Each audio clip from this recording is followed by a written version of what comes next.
Welcome to Weekly News Review, program where we look on events of last week in Europe and beyond.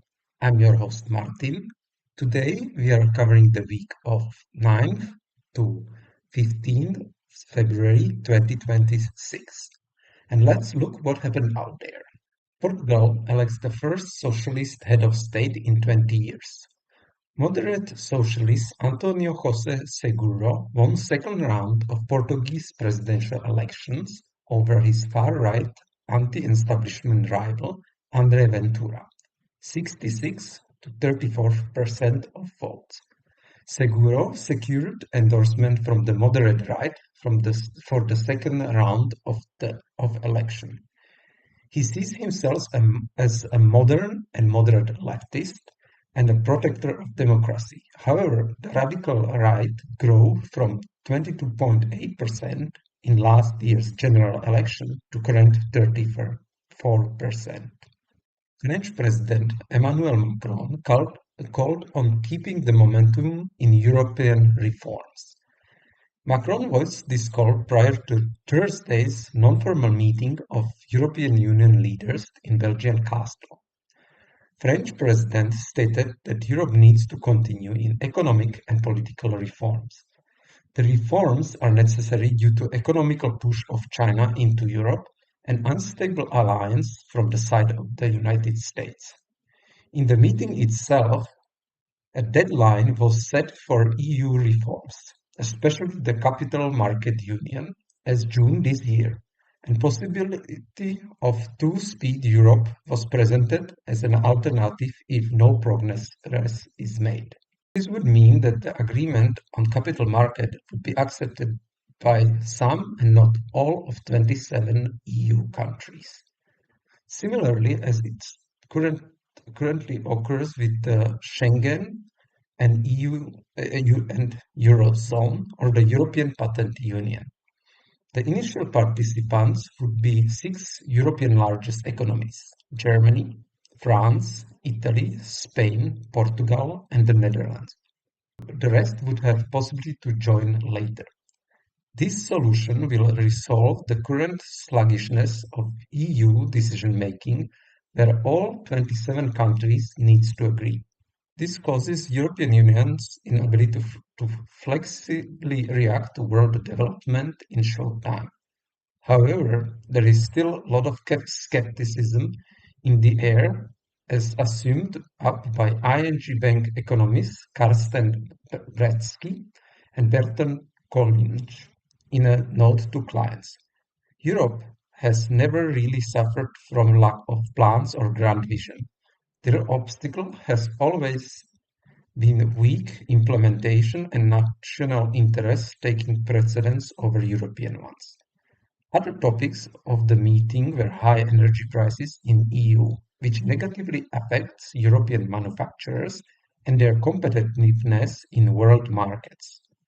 However, these topics will be more deeply addressed on EU summit in March. Let's move to war in Ukraine, where both parties to the conflict exchange volleys of drones and rockets this week. On Wednesday, 14:40 local time, Russia launched air attack on the region of Lviv, in the western part of Ukraine, about 60 kilometers from Polish border. The Ukrainian air defense was able to repel the attack. On Friday, Ukrainian rockets hit the Russian city of Volgograd, where 2 people were killed and 5 injured. The attack was aimed on energy infrastructure, as stated by local authorities.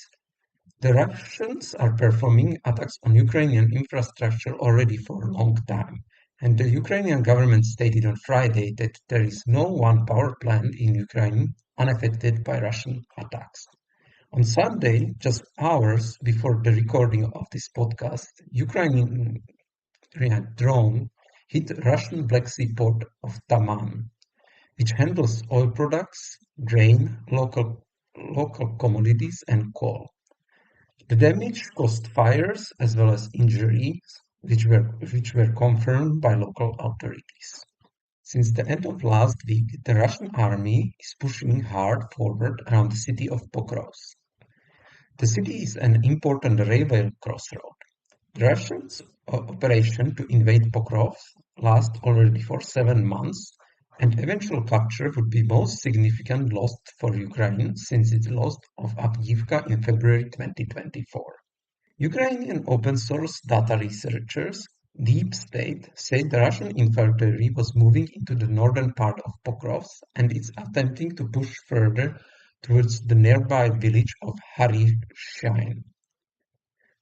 The group, whose map showed nearly all of Pokrovsk and much of Mirnohrad to be under Russian control, describes the current fighting as the last battlest for the two cities. However, this assessment was proven to be wrong since the Ukrainian defenders were able to repel a number of Russian attacks through the week, and as of Saturday were still controlling the city. Let's turn around and let's have a look on the US-European relationships. US handed over two NATO command posts to European partners.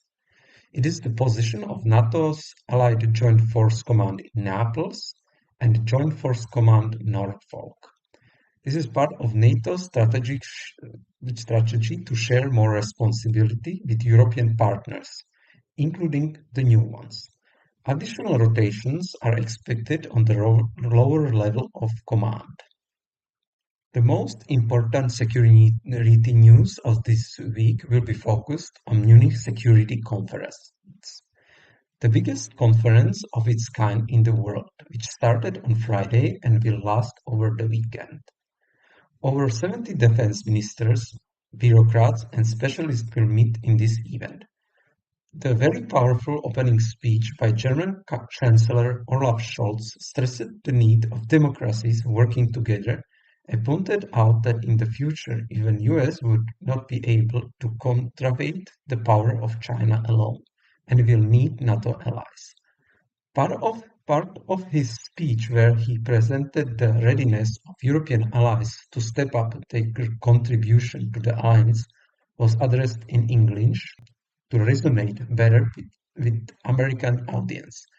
He called for the Europe and US revive their cooperation in the reshuffling of world order. On Saturday, Marco Rubio, leader of the US delegation, questioned the honesty of Russia's interest in current peace negotiations between Russia and Ukraine, led by the United States, as well as figuratively depicted US as a child of Europe in his speech regarding European-US partnership. He stressed that the US does not want to manage Western decline, but overcome it. With this, he pointed to European immigration and environmental policies. On the background of the conference, European countries released their findings on the death of Russian opposition leader Alexander Navalny in Russian custody 2 years ago. Traces of dart frog toxin were found in his remains. This kind of frogs lives only in South America. United States accepted their findings, however Russia rejects any wrongdoing.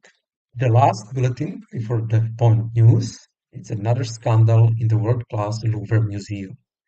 Group of employees defrauded the famous museum of about 10 million euros over a number of years by allowing specific group guides to enter for free, or better said, by pocketing lower entrance fees for themselves. This fraud was uncovered when one of the tour guides was encouraging his tourists to enter for free. This is the second scandal at the museum in the last few months. The last one being the jewelry theft in broad daylight, as well as water leaks which damage some very valuable artifacts. On one hand, some see this as a clear sign of French decline. On the other hand, the museum doesn't expect this affect the number of visitors. The last but not least, point news. News in one sentence. On Tuesday, Estonian government voiced out its concerns over Russian military build-up, which can be used for Estonia's invasion in the future. USS Gerald R. Ford aircraft carrier is moving to the Middle East as the second US aircraft carrier moving to the area.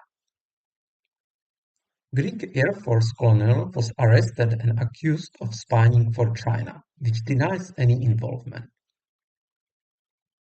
On Saturday, US Central Command informed it carried 38 airstrikes on ISIS fighters and weapon stashes in Syria in last 2 weeks. US officials traveled to Norway to review device developed by local scientists which can cause similar effects on human bodies as the one caused by so-called Havana syndrome. You listen to weekly news review for the week of 9th to 15th February 2026. We recorded on the 15th of February 2026. Thank you very much for listening, and next review will be ready in a week.